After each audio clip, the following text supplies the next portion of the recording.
I'm back for the final leg of my journey across Southwest France, a trip that began at the famous wine region of Bordeaux and now coming to a close in the charming market towns and medieval citadels of Dordogne.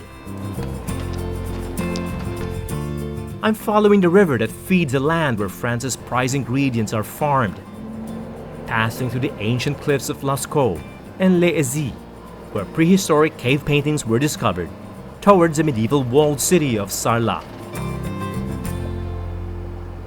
Sarlat is deep in the heart of southwestern France, and because of that, it's pretty much off the tourist trail, or at least the international tourist trail. But as you can see, it's a hidden gem, one of the best preserved medieval townscapes in France, with its own proud culture of gastronomy.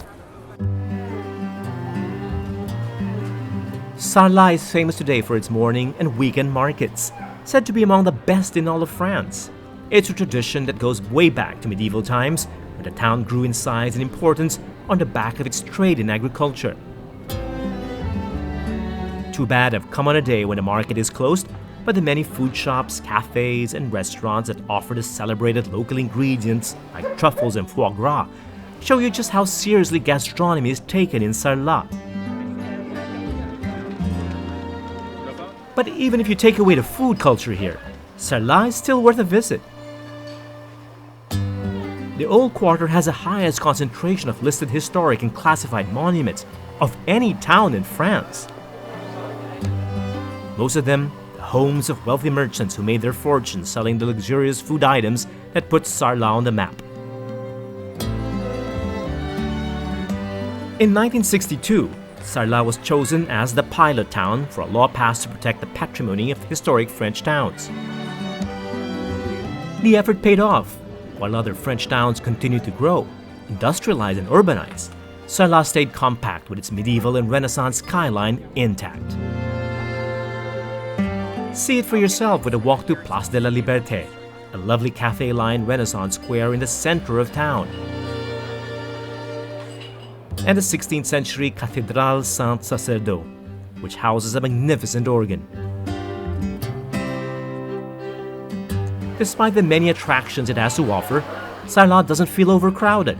Its location far from main expressways and railroad lines help it maintain its relaxed small-town charm.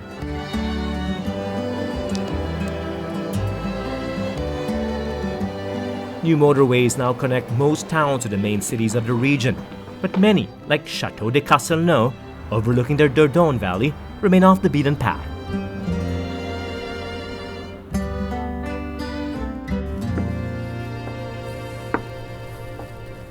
It's beautiful, isn't it?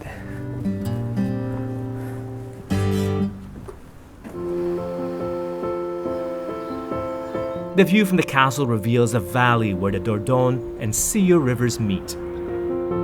Up until recently, the best way to reach remote towns like Castelnau was on a boat up and down the river. The waterways transported people, goods for trade, and hostile armies.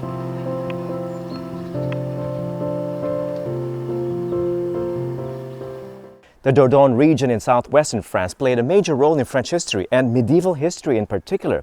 This was where the 100 Years' War between France and England played out, and that explains why there's so many castles along the way, including this one.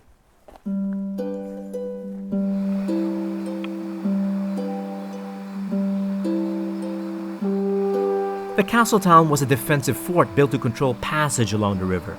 It stands directly across its rival, Château Bénat, perched above the Dordogne River.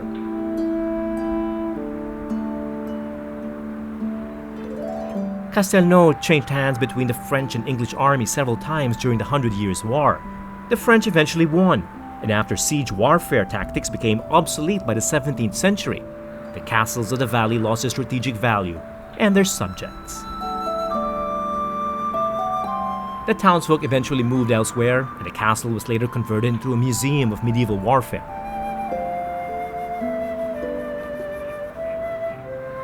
Since much of the original castle design is original, it's a good way to visualize how armies use the advantage of a commanding height, artillery towers, thick stone walls, plus all sorts of medieval war machines to defend themselves from the advancing enemy and, if needed, survive a protracted siege. The museum tour takes you through a series of rooms in the castle with exhibits displaying the heraldry and armaments of the Middle Ages. It's an educational experience, even if you're not into medieval history. And just in case it bores you, well, there's always the breathtaking panoramic views of the Dordogne Valley to look forward to.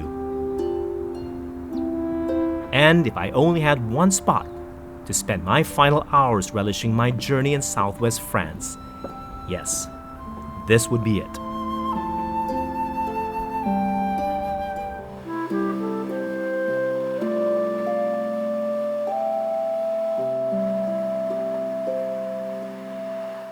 And that's all for this episode of Executive Class. I'm David Celdran. Thanks for watching.